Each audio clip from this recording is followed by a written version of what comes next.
Salut tout le monde, premier arrêt avec Stéphane Waite, ici Daniel Richard. Salut Steph, ça va bien? Ça va très bien, Dan. Yes. Aujourd'hui, on va parler des espoirs du repêchage, de la façon que ça marche aussi avant le repêchage.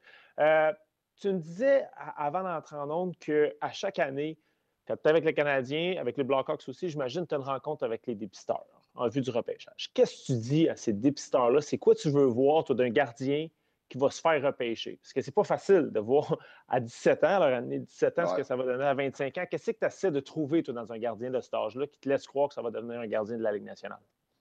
Ben, le plus gros problème au niveau des dépisteurs, à mon arrivée dans la Ligue nationale au début des années 2000, euh, la plupart des dépisteurs te le disent tout le temps, je connais rien d'un gardien de but. Parce que t'es pas Euh, dépisteur juste pour les goalers. T'es un non, dépisteur mais overall. oui, mais c'est quelque chose qu'on a changé avec les années, que je disais, ça n'a pas de bon sens qu'on ait un groupe de dépisteurs qui, qui connaissent pas rien dans les gardiens de but. Ah non. Donc, on a commencé à engager un dépisteur pour les gardiens de but, mais surtout, j'ai commencé à dire, à chaque année, on faisait une petite réunion avec les dépisteurs et je leur disais, c'est quoi que je recherche, c'est quoi qu'on veut chez un gardien de but. Parce qu'avant, c'était pas compliqué. Un dépisteur arrivait dans un arena, il voyait un grand gardien de but avec des bonnes stats, c'était arrêté. Ouais. C'était ça. Et maintenant, moi, ce que je essaye d'avoir, c'est les stats, je veux rien savoir de leurs stats. Ça ne Ça dépend m'impressionne de pas. l'équipe, pas mal. Ça dépend de l'équipe, ça dépend de la ligue. Mm. J'ai vu des très, très, très, très, très bons gardiens de but avec des stats terribles, terribles, terribles, avec une fiche terrible. Mais je savais qu'il était pour devenir un gardien de but et on va expliquer pourquoi plus tard. Et j'ai vu des gardiens de but repêchés très de bonheur avec des stats incroyables, mais qui avaient, pour moi, aucune qualité pour jouer un jour dans la Ligue nationale. Mm. Et c'est à partir de là que j'ai dit, je veux rien savoir des stats. Et l'autre chose que je lui disais tout le temps, la technique pour moi, c'est pas important. C'est pas Ah non? important. Non, parce que ça s'enseigne. Moi, amenez-moi d'autres choses. Et c'est quoi qu'on recherche? Premièrement, bien entendu, on cherche ce qu'on appelle du 16. Et ça, et, et, et quand je rencontrais mes dépisteurs dans ces années-là, la moyenne des gardiens de but au niveau du 16 était de 6 pieds 2. Et maintenant, aujourd'hui, en 2025, la moyenne est de 6 pieds 3. Ça, c'est Mm. la moyenne. La La moyenne. moyenne. Ça veut dire que si t'es 6 pieds 2, t'es en bas de la moyenne. T'es un petit gardien de but, en principe. Mais Donc, Steph, je t'arrête parce que je trouve ça intéressant, ce point-là. Tu sais, tu te ramasses avec des gardiens de but en moyenne 6 et 3. Ça veut dire qu'à chaque fois que tu en as un de 6 et 2, 6 et 1, tu en as un de 6 et 4, 6 et 5. Est-ce qu'il y a un danger d'accorder trop d'importance à ça? Là, tu me dis que la technique, tout est capable de l'enseigner ouais, un coup que le gars il est pro. Y a-tu un danger d'oublier si le gars est compétitif? Le gars, jusqu'où il peut s'améliorer, puis d'en perdre de ben, 6 pieds oui. 1, puis d'en avoir trop de 6 et 4 qui n'auront pas ce qu'il faut plus tard. Le problème, c'est ça. Et le problème, c'est de trouver un 6 et 4, 6 et 5 qui a tout ce qu'il faut.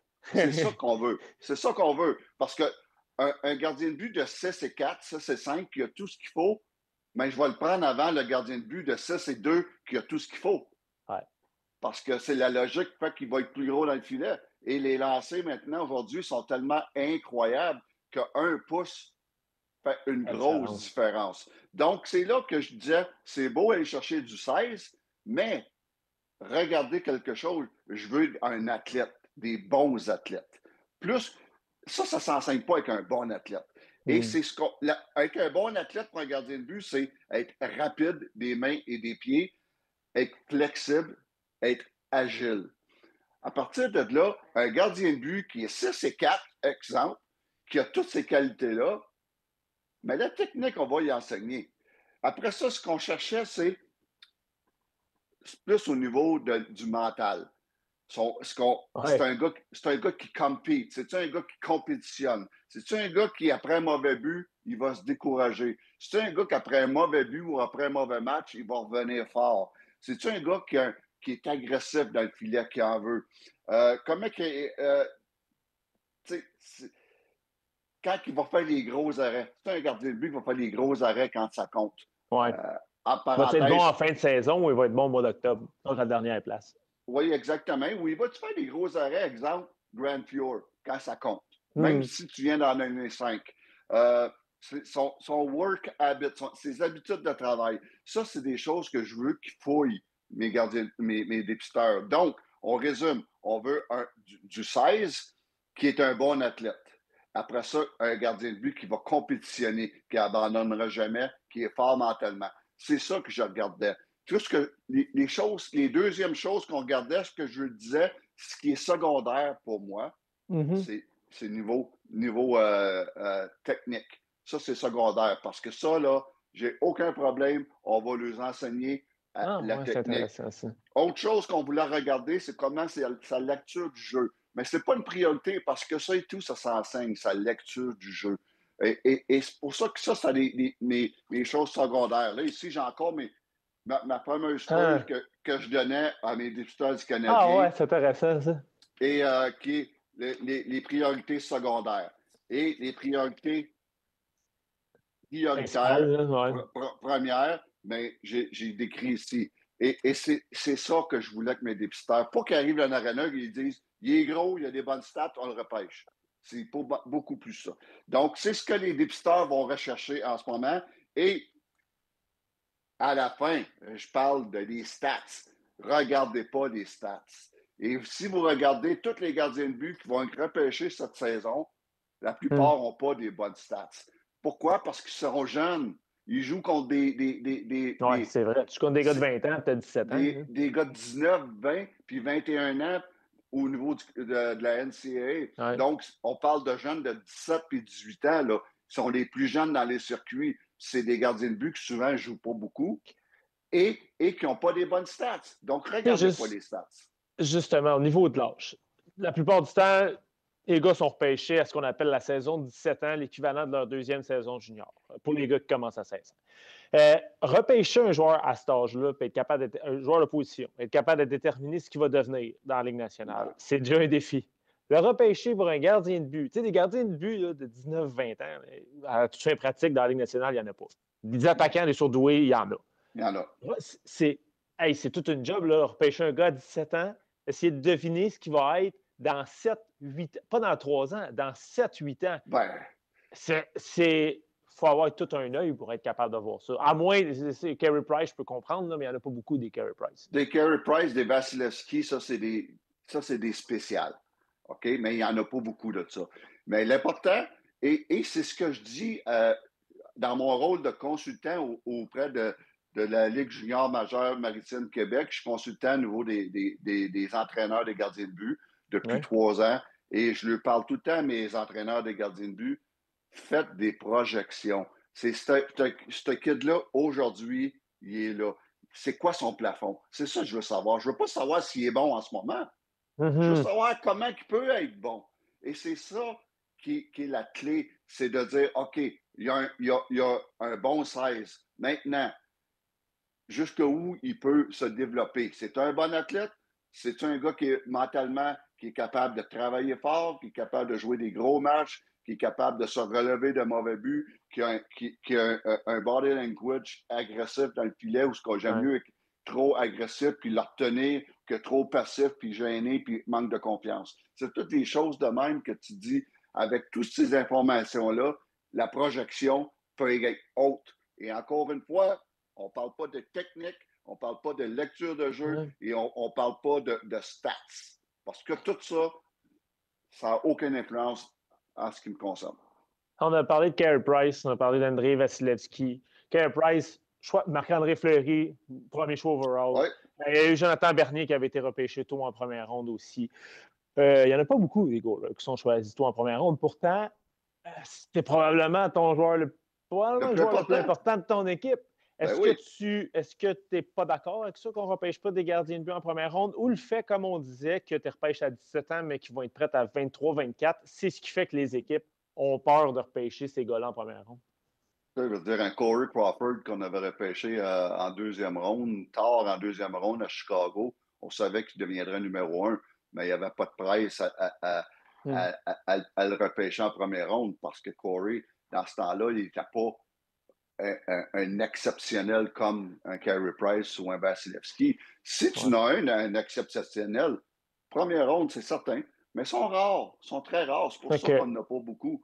C'est pour ça qu'on n'a pas beaucoup en première ronde. C'est pour ça que c'est dur de dire à une équipe, il faut investir dans un gardien de but en première ronde, peu importe, peu importe qu'est-ce qu'il y a de disponible, parce qu'ils sont très, très rares, les exceptionnels. Donc, c'est pour ça que en première ronde, ils sont rares.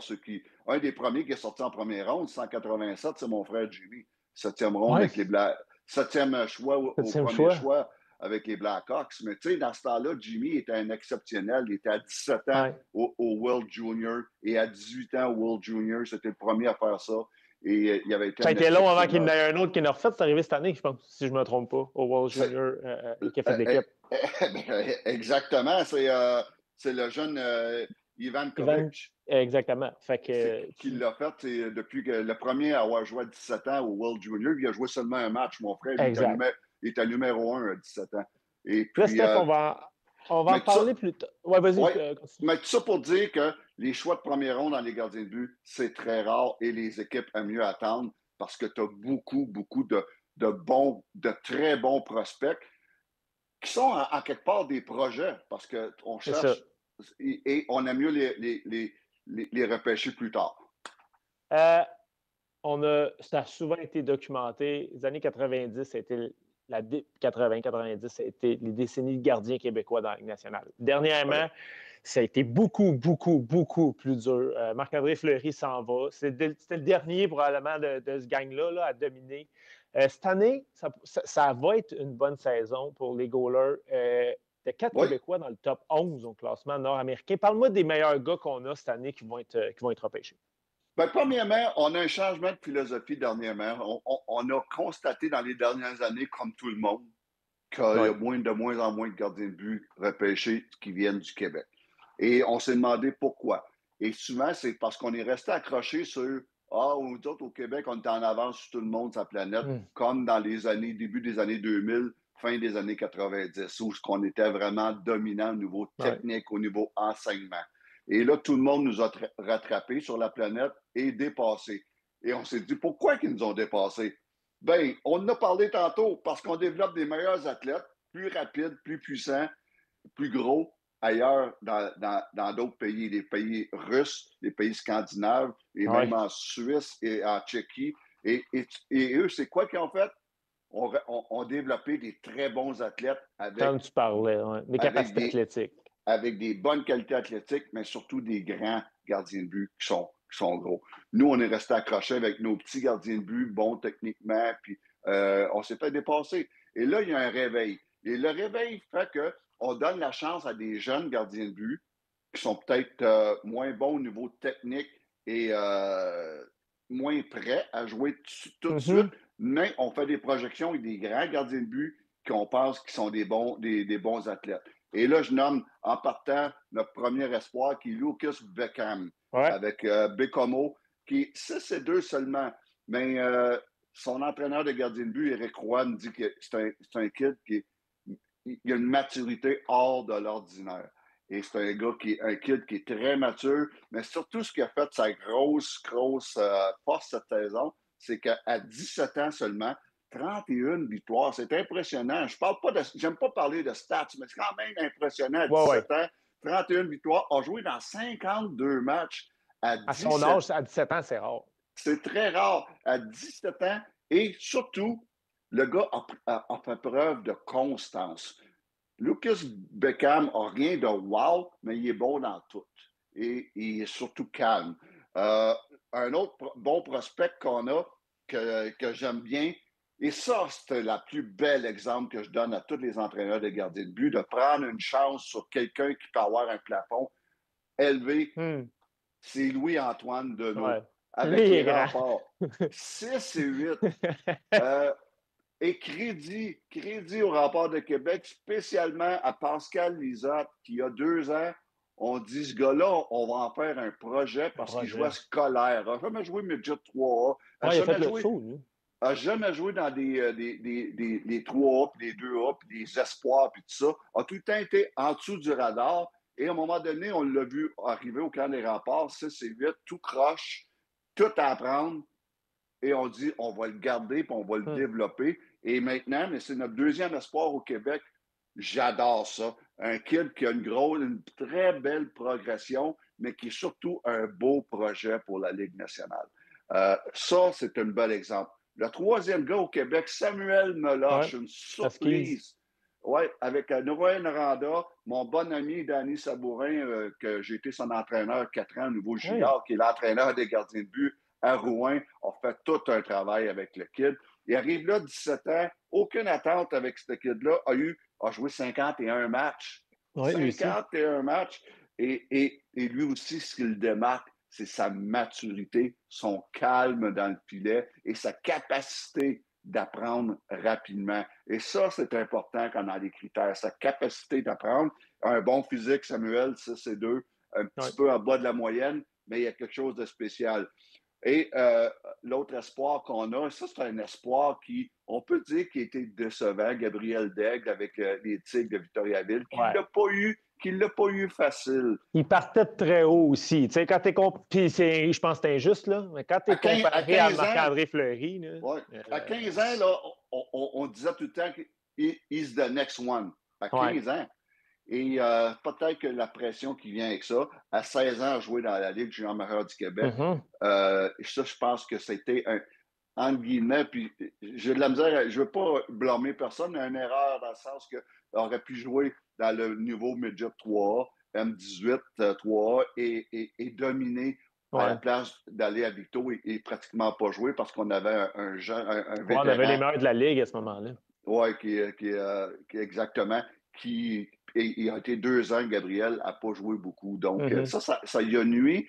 Mais Gabriel Daigle, il reste qu'à 6 et 4, a tous les éléments pour devenir un bon gardien de but professionnel. Il va sûrement être repêché plus loin à cause qu'il y a eu des années difficiles. Il ne faut pas oublier ici qu'à l'année passée, a joué avec une des pires équipes de la Ligue. Donc, ça a été difficile, mais c'était bon pour lui parce qu'il y a eu beaucoup de caoutchouc. Et c'est ce que je disais à son entraîneur des gardiens de but. J'aime ça. Le kid a fait face à beaucoup d'adversité. Et si je suis une équipe de la Ligue nationale, c'est dans les rondes, peut-être 5, 6, 7. Tu peux prendre une chance là-dessus. C'est un beau projet. Et mon dernier Québécois, c'est la surprise, c'est Alexis Cournoyer. Alexis Cournoyer, quelle histoire! Quelle histoire! Le kid a 19 ans. Et moi, tout a joué seulement après les fêtes au Cap-Breton. Et il a joué Junior A depuis 2 ans. Il jouait Junior A dans les Maritimes. Et Alexis Cournoyer, 6 et 3, tous les entraîneurs des gardiens de but de la Ligue Junior Maritime Québec m'ont tous dit Steph, garde un œil sur ce kid-là, il est impressionnant. Et tout le monde, et j'ai 2 dépisteurs de la Ligue nationale qui m'ont dit lui, c'est certain, s'il n'est pas repêché, on l'invite. Ah ouais, OK. On l'invite. À 19 ans, impressionnant. Et là, je déteste parler de stats, mais pour lui, c'est hors de l'ordinaire. 1,82 de moyenne de but contre, 942 d'efficacité dans la Ligue junior maritime Québec, une ligue où ça score beaucoup. Oui, c'est pas les mêmes standards que dans la Ligue nationale. C'est pas les stats, c'est pas la même valeur. Ah non. Donc, c'est tout ça pour dire qu'on a 5 beaux prospects au Québec et ça fait longtemps, Dan, qu'on n'a pas eu ça. Qu'on n'a pas eu ça. Au niveau de la Ligue nationale, il y en a des bons aussi. On a parlé de Jack Ivankovic, qui était numéro 2 avec l'équipe Canada Junior. On l'a dit, c'est rare à 17 ans. Parle-moi des autres aussi. Il y a des Européens, il y a des Russes aussi, je pense, qui vont qui risquent d'être repêchés de bonheur. Tu vois ça comment? Surtout des Russes, mais on a une couple de bons Canadiens. Joshua Ravensbergen. Et à Prince George, lui, je l'adore. Il est gros, il est calme, il couvre très bien le bas du filet. Un bon athlète, a joué 51 matchs, lui aussi, à 18 ans, par exemple. 51 matchs dans la Ligue de l'Ouest, 6 pieds 5. Moi, c'est un de mes meilleurs, mes plus beaux espoirs. Et on a parlé d'Ivan Kovic, qui pour certains, c'est le meilleur espoir canadien ou nord-américain. Moi, j'aime mieux Ravensburger à cause de son 16. Et Evan Kovic, il est seulement 6 pieds, hein? Ouais. Mais quand tu as 6 pieds, Dan, il faut que tu aies quelque chose de spécial. Ça veut Puis pas lui, dire que... là. Et lui, il l'a. Lui, il est un athlète incroyable, très, très, très rapide dans ses déplacements. Et c'est ça qu'il y a de spécial. Et l'autre affaire, c'est sa lecture du jeu, mais ça s'enseigne. C'est un gars qui est hors de l'ordinaire dans ce qu'on appelle le read and react. On parle bien sûr d'Ivan Jkovic. Mais Ravensburger, Bergen, son plafond est tellement haut. Moi, je le vois gros. Il est gros, puis je le vois gros et haut. Autre très, très, très bon espoir, c'est un Russe, Ouais. Andrei Yanov. Andrei Ouais, Yanov, numéro 1 chez les Européens. Lui aussi, il n'est pas si grand, par exemple. lui ici, lui, il est comme Ivan Jkovic à 6 pieds, Mm-hmm. mais comme tous les gardiens de but de Russes, c'est un athlète hors pair. C'est un gardien de but qui peut faire la split de tous les bords, qui plie un petit peu à la Marc-André Fleury, qui Ouais, est un ouais, athlète OK. très, très rapide et on dit très, très explosif. Et ça, OK. il est rapide et explosif. Et ça, c'est rare à cet âge-là parce qu'on c'est ce qu'on travaille beaucoup chez les jeunes gardiens de but au niveau de la Ligue nationale, l'explosion. Et lui, il a ça.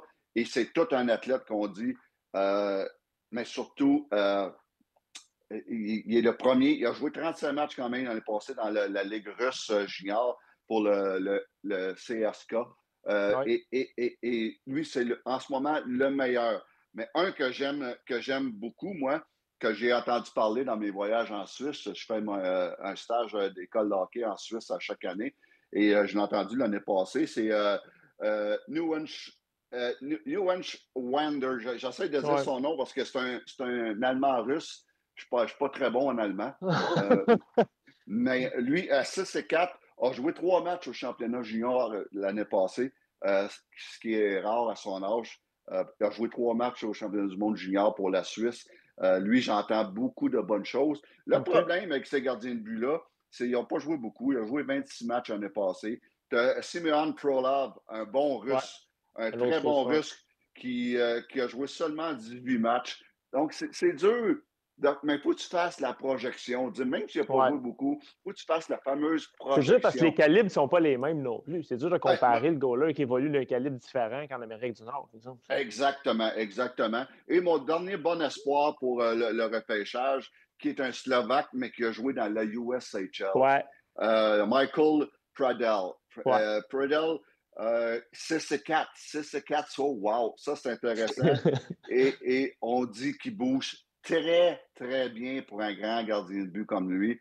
Il a joué seulement 14 parties l'année passée dans la USHL, dans une ligue où la moyenne d'âge est de 19 ans. Ouais. Donc ça, c'est la seule bémol, mais il reste que c'est un bon espoir. Un point à souligner, que dans les 10 premiers gardiens de but, les meilleurs prospects nord-américains et européens ensemble, c'est rare, ça fait longtemps que ce n'est pas arrivé. Pas d'Américains. Pas d'Américains. Ouais, Et c'est vrai. ça fait longtemps qu'on n'a pas Ouais. vu ça. Ça fait longtemps les Américains qui étaient sur une lancée des Ben dernières années au ouais. niveau du développement des gardiens de On le but. voit dans la Ligue nationale aussi. On le voit dans la Ligue nationale et en ce moment, mais ils ne sont pas là cette année. C'est peut-être juste une mauvaise année. Mais il y a beaucoup de bons jeunes qui s'en viennent au niveau des Américains. Parfait, ça va être intéressant à suivre. Merci beaucoup, Steph, d'avoir pris le temps de nous jaser un matin. Il va nous rester un dernier épisode la semaine Oui, prochaine pour la fin de la saison. Merci d'avoir pris le temps encore une fois, Steph. merci beaucoup à tout le monde. Et n'oubliez pas, les jeunes, le plus important, c'est le premier arrêt. Exactement. All right, merci, Steph. Salut.